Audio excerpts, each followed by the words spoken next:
Offer and acceptance, creation of agreement. Agreement यानी समझौता।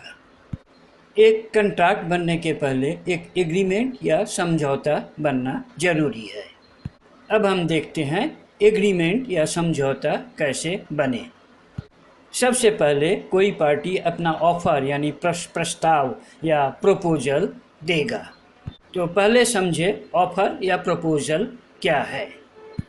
Proposal है कोई भी आदमी की कोई भी डील करने की इच्छा प्रकाश करना, ताकि दूसरे आदमी जिसको वो प्रपोजल दे रहा है उसे उस प्रपोजल की स्वीकृति मिले। स्वीकृति यानी एक्सेप्टेंस मिले। जो आदमी प्रपोजल दे रहा है उसे प्रपोजर या ऑफरर कहा जाता है।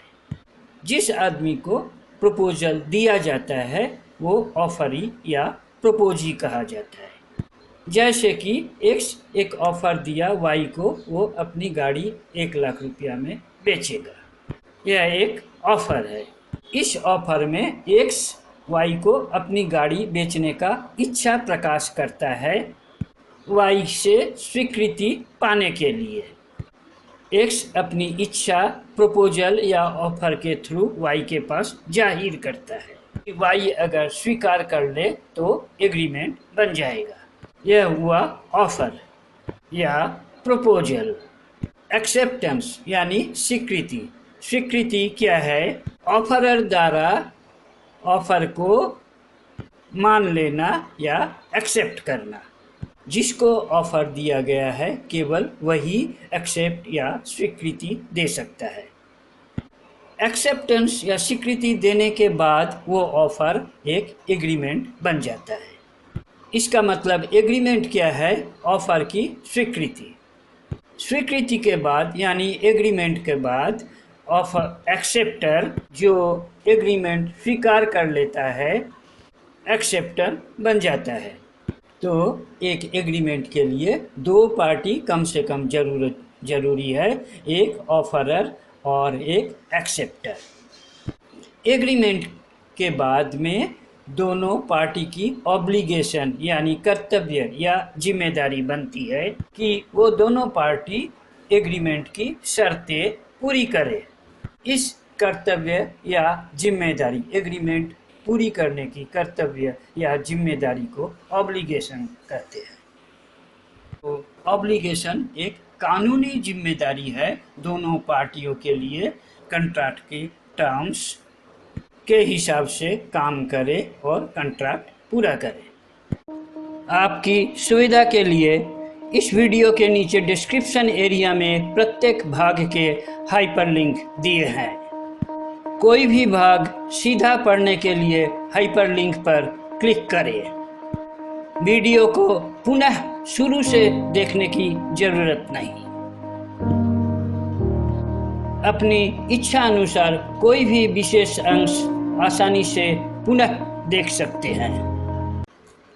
कॉन्ट्रैक्ट। इंडियन कॉन्ट्रैक्ट एक्ट 1872 के तहत कॉन्ट्रैक्ट शब्द का डेफिनेशन समझे।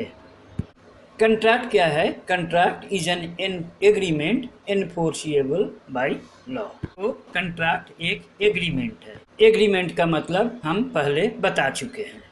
अब वो एग्रीमेंट अगर कानूनी तौर पे एनफोर्सिएबल होता है तो कॉन्ट्रैक्ट होता है। मतलब कॉन्ट्रैक्ट एग्रीमेंट का एक लीगल बाइंडिंग है। जैसे एक्स वाई को बोला मैं अपनी गाड़ी तुम्हें 1 लाख रुपया में बेचने का ऑफर देता हूँ।